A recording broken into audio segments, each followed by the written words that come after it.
Hello दोस्तों, Rumi memes पर आप सबका एक बार फिर से स्वागत है। दोस्तों, आपने एआई यानी आर्टिफिशियल इंटेलिजेंस पर अब तक कई वीडियोस देखे होंगे, लेकिन इस बार रूमी मीम्स पर हम लेकर आए हैं आपके लिए एआई से रिलेटेड कुछ बेहतरीन व्हाट इफ सिनेरियोज, जिसे हम कुछ सवालों के डिटेल जवाब के जरिए समझने की कोशिश करेंगे। तो गाइस, शुरू करते हैं हमारा आज का वीडियो। और वीडियो शुरू करने से पहले रही जानी मानी सी अपील, वीडियो पसंद आने पर इस वीडियो को लाइक और हमारे चैनल को सब्सक्राइब करना ना भूलें। दोस्तों, एआई पर इस बेहद इंटरेस्टिंग वीडियो का सबसे पहला सवाल ये है कि अगर इंसान और एआई की लड़ाई हुई तो क्या होगा। गाइस, ये सवाल इतना ज़रूरी है कि जब भी कभी हम एआई का जिक्र करते हैं तो वहाँ पर इस सवाल पर भी चर्चा ज़रूर होती है।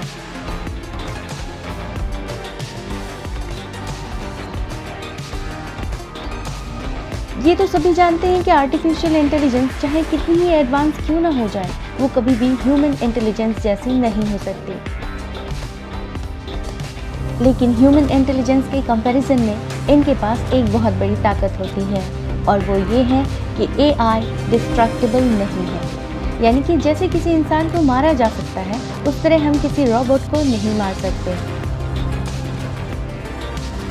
रोबोट एक्चुअली एक प्रोग्राम होता है जिसे हम एक बार डेवलप करके उसे रोबोट द रोबोट आसानी से ट्रांसफ़र कर सकते हैं। और आजकल की टेक्नोलॉजी की बात करें तो अब हमें उसकी भी ज़रूरत नहीं होती, क्योंकि किसी भी लड़ाई में यूज़ किए जाने वाले रोबोट के लिए ये 99% चांसेस है कि वो क्लाउड सिस्टम से ऑपरेट होंगे। यानी कि उस सिचुएशन में एक सेंट्रलाइज्ड क्लाइंट सर्वर आर्किटेक्चर होगा जिसमें रोबोट में केवल मूव करने वाले हिस्से होंगे जो हथियारों को ऑपरेट कर सकते हैं, जबकि इंस्ट्रक्शंस और डेटा सब क्लाउड पर स्टोर होगा। ठीक वैसे ही जैसा कि आप सभी एप्पल क्लाउड या गूगल क्लाउड जैसे फीचर्स में यूज़ करते हैं। तो यहाँ पर ये थ्योरी इस्टेब्लिश होती है कि इंसान तो ख़त्म हो सकते हैं, लेकिन एआई नहीं। दोस्तों, अब हम चलते हैं हमारे अगले सवाल पर। क्या कभी रोबोट्स की प्रोग्रामिंग सेल्फ अवेयर में कन्वर्ट हो सकती है, और अगर ऐसा हो जाए तो उसके क्या क्या परिणाम हो सकते हैं। सबसे पहले हम ये जानेंगे कि सेल्फ अवेयर होना क्या है। सेल्फ अवेयरनेस यानी कि ये पता होना कि हम हैं। इंसानों के केस में जैसे कि हमें पता है कि हम इंसान हैं, और ये भी पता है कि हम एक बायोलॉजिकल स्ट्रक्चर कैरी करते हैं। साथ ही हमें इन सब चीज़ों के बारे में जानकारी है कि हमारे क्या क्या ऑर्गन्स हैं, उन्हें किन किन चीज़ों से नुकसान हो सकता है, या फिर सबसे ज़रूरी बात कि हम किस तरह मर सकते हैं। हम किस तरह मर सकते हैं में मर सकते हैं एक बेहद इम्पॉर्टेंट पार्ट है। किसी भी चीज़ के एक जीवित एंटिटी कहलाने के लिए ये ज़रूरी है कि वो ख़त्म हो सकता हो, क्योंकि जीवित होना एक स्टेट है जिसमें हम इंसान अभी जी रहे हैं। दूसरी स्टेट है मरा हुआ होना, जो कि उन्हीं के लिए है जिन्होंने पहला स्टेट टेस्ट कर रखा है, क्योंकि जो मर नहीं सकता वो जीवित भी नहीं हो सकता। दोस्तों, हो सकता है ये बातें आपके दिमाग को चकराने वाली लग रही होंगी, लेकिन हम इसको आसान शब्दों में समझ सकते हैं। जैसे कि सोचिए, क्या एक लैपटॉप मर सकता है? नहीं मर सकता, क्योंकि हम उसके किसी भी पार्ट में आई खराबी को वो पार्ट बदलकर फिर से चला सकते हैं। कंप्यूटर के साथ भी हम उसके किसी हार्डवेयर के ख़राब होने पर उसे रिप्लेस कर सकते हैं। उसके सॉफ्टवेयर में करप्शन पर सॉफ्टवेयर ठीक या रिप्लेस किया जा सकता है, लेकिन इंसान के साथ ऐसा नहीं है। इसलिए वो एक सचेत या जागरूक या एक चीज़ मानी जाती है।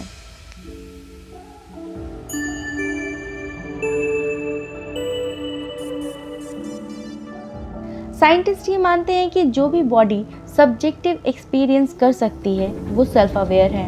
यानी कि अगर आपको पता है कि आप हो तो आप सेल्फ अवेयर हो। और आप में एक इम्पॉर्टेंट क्वालिटी ये है कि आप ये अच्छी तरह से जानते हो कि आप मर भी सकते हो।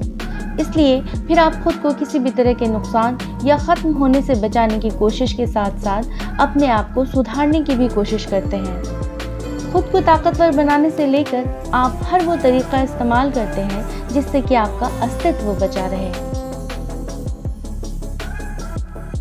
इस मेंटालिटी के तहत आप अपने आसपास के समाज का निर्माण भी उसी तरह करते हैं, ताकि समाज आपको ताकत और सिक्योरिटी दे सके। अपने सर्वाइवल के लिए आपकी यही कोशिशें आपको आप बनाती हैं, जबकि मशीनों में अभी तक ऐसा नहीं है दोस्तों। किसी लैपटॉप को नहीं पता कि वो लैपटॉप है, उसी तरह ना किसी मोबाइल को और ना ही किसी रोबोट को पता होता है कि वो रोबोट है। बेशक आज हमारे पास इतनी एडवांस मशीनें हैं जो सेल्फ लर्निंग हैं, जैसे कि self driving cars, super computers वगैरह, लेकिन उन्हें खुद के बारे में पता ही नहीं है कि वो क्या है। और जब तक उन्हें ये पता नहीं चलता तब तक वो सिर्फ और सिर्फ एक डम मशीन है, फिर चाहे वो मैथ्स, कंप्यूटेशन, प्रॉब्लम सॉल्विंग या नॉलेज में ह्यूमन से कितनी भी बेहतर क्यों ना हो। इस पर अल्बर्ट आइंस्टीन का फेमस वाकया भी है, जब उनसे पूछा गया कि एजुकेशन क्यों ज़रूरी है, जबकि ज्ञान तो सब किताबों में है ही। ऐसे में हमें जब ज़रूरत हो हम तभी देखकर वो इन्फॉर्मेशन भी ले सकते हैं। खैर, इस मामले में हम ज़्यादा लकी हैं कि हमारे पास गूगल वगैरह जैसे बेहतरीन सर्च इंजन भी मौजूद है। लेकिन इस मामले में आइंस्टीन का जो जवाब था वो कुछ यूँ था, एजुकेशन ज्ञान को अर्जित करने के लिए नहीं दी जाती, बल्कि यह दिमाग को सोचने और ट्रेन करने के लिए दी जाती है। इस जवाब को एक मशहूर हिंदी कहावत से भी समझा जा सकता है कि रटंत विद्या फलंत नाही, यानी ज्ञान को मात्र रट लेने भर से उसका फायदा नहीं मिल सकता। तो अभी अभी की गई बातों से हम इस नतीजे पर पहुंचते हैं कि इंसान को इंसान उसकी सोच पाने की क्षमता बनाती है, जिससे कि वो इंटेलिजेंट या सेल्फ अवेयर की कैटेगरी में आता है।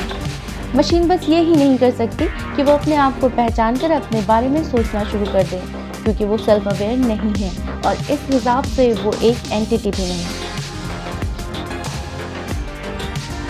दोस्तों, इस थ्योरी में सबसे मज़े और जानने वाली बात ये है कि आज बड़े बड़े इन्वेंशंस, डिस्कवरीज करने वाला इंसान शुरू से सेल्फ अवेयर नहीं था। आज हमारे ये सेल्फ अवेयरनेस हमारे कुछ न्यूरॉन्स की देन है।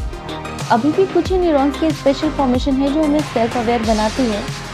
गाइस, शायद आप में से कईयों ने इस थ्योरी पर बेस्ड एक फिल्म देखी होगी, प्लैनेट ऑफ द एप्स, जिसमें बंदर किन्हीं साइंटिफिक कारणों से सेल्फ अवेयर हो जाते हैं। तो ये किसी हद तक मुमकिन भी है, क्योंकि जो न्यूरॉन्स की फॉर्मेशन हमें सेल्फ अवेयर बना सकती है वो उन्हें भी बना सकती है। और उससे भी ज़्यादा मज़ेदार बात ये है कि ये फॉर्मेशन बदलने पर हम खुद भी सेल्फ अवेयरनेस से बाहर हो सकते हैं।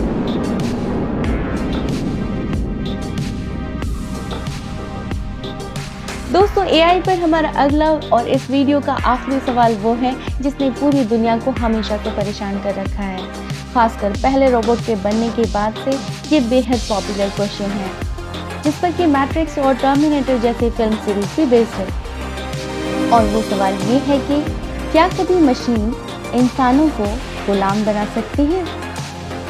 इस पर लोगों की अलग अलग ओपिनियन है। अलीबाबा के जैक मा का कहना है कि ऐसा नहीं हो सकता, इसलिए वो अपने एआई के प्रोजेक्ट पर जितना आगे जा सकते हैं जाएंगे। फेसबुक के मार्क जुकरबर्ग का भी यही कहना है, लेकिन टेस्ला और स्पेस एक्स के एलन मस्क का कहना है कि जिस तरह हम एआई में दिन ब दिन तरक्की किए जा रहे हैं, उस हिसाब से एक दिन वो ज़रूर आएगा कि मशीन हमसे ज़्यादा इंटेलिजेंट हो जाएंगी और हमें ग़ुलाम बना लेंगी, ठीक वैसे ही जैसे हमने पशुओं को अपने इस्तेमाल के लिए डोमेस्टिकेट कर रखा है। अब इन दोनों पक्षों का आधार क्या है? इसके लिए दरअसल हमें कंप्यूटर साइंस की जड़ में जाना होगा।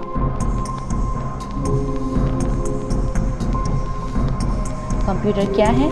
दोस्तों, कंप्यूटर एक ऐसी मशीन है जिसे हम कुछ डेटा देते हैं और कुछ इंस्ट्रक्शंस, तो वो मशीन उन इंस्ट्रक्शंस के मुताबिक उस डेटा को प्रोसेस कर देती है। ये कंप्यूटर का बेसिक मॉडल है और आज तक के सभी कंप्यूटर, बेशक वो मोबाइल फ़ोन हो या लैपटॉप या प्रोग्रामिंग से चलने वाली कोई भी मशीन हो, ये सब इसी मॉडल पर बेस्ड हैं।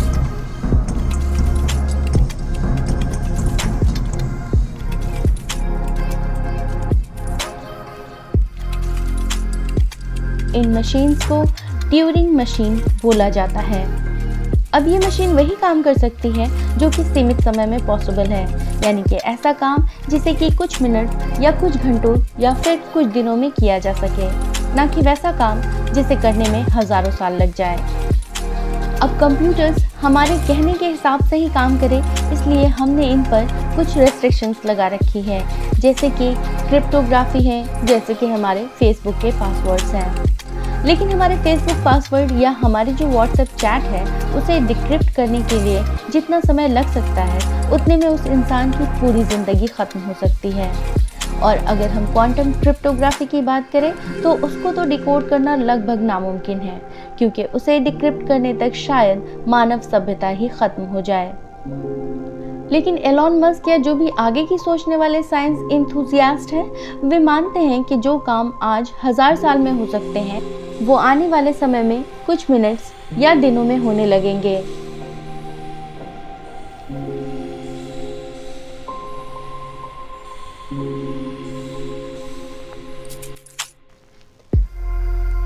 इतिहास को देखें तो ऐसा पहले भी हो चुका है।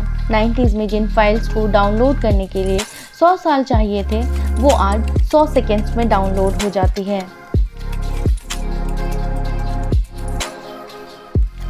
दोस्तों, कंप्यूटर साइंस में एक बहुत बड़ी प्रॉब्लम है जिसे कि P वर्सेस NP प्रॉब्लम कहा जाता है। यानी कि इसे आसान शब्दों में समझा जाए तो ये प्रॉब्लम ऐसे हो सकती है जैसे कि सुडोकू खेल को हल करने में जितना समय लगता है उससे बहुत ही कम समय में ये वेरीफाई किया जा सकता है कि ये सही सॉल्व हुआ है या नहीं।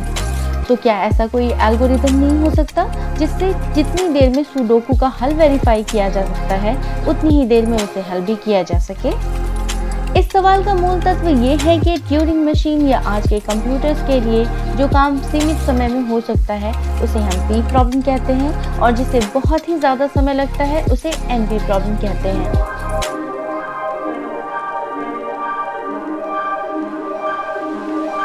ये प्रॉब्लम कितनी बड़ी है इसे इस बात से समझा जा सकता है कि साइंसदानों ने इस प्रॉब्लम को सॉल्व करने के लिए $1 मिलियन का इनाम रखा हुआ है। लेकिन क्या आप जानते हैं कि इस प्रॉब्लम के सॉल्व होते ही क्या होगा? इस प्रॉब्लम के सॉल्व होते ही प्रोटीन फोल्डिंग को आसानी से समझा जा सकेगा, कैंसर का इलाज निकल आएगा, वगैरह वगैरह। लेकिन इससे और भी कई चीज़ें होंगी, जैसे कि क्रिप्टोग्राफी बेअसर हो जाएगी।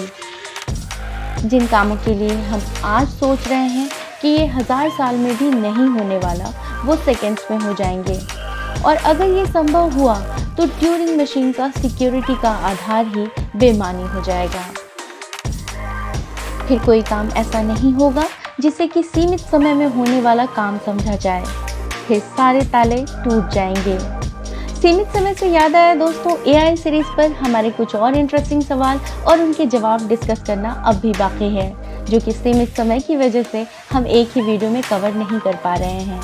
तो AI पर बेस्ड ऐसे ही कुछ सवालों के जवाब देखने के लिए इस सीरीज का अगला वीडियो देखना ना भूलें दोस्तों, जो कि हम जल्द ही लाने वाले हैं। तब तक के लिए खुश रहें, मुस्कुराते रहें और यूं ही अच्छी इन्फॉर्मेशन गैदर करते रहें। तब तक के लिए बाय बाय।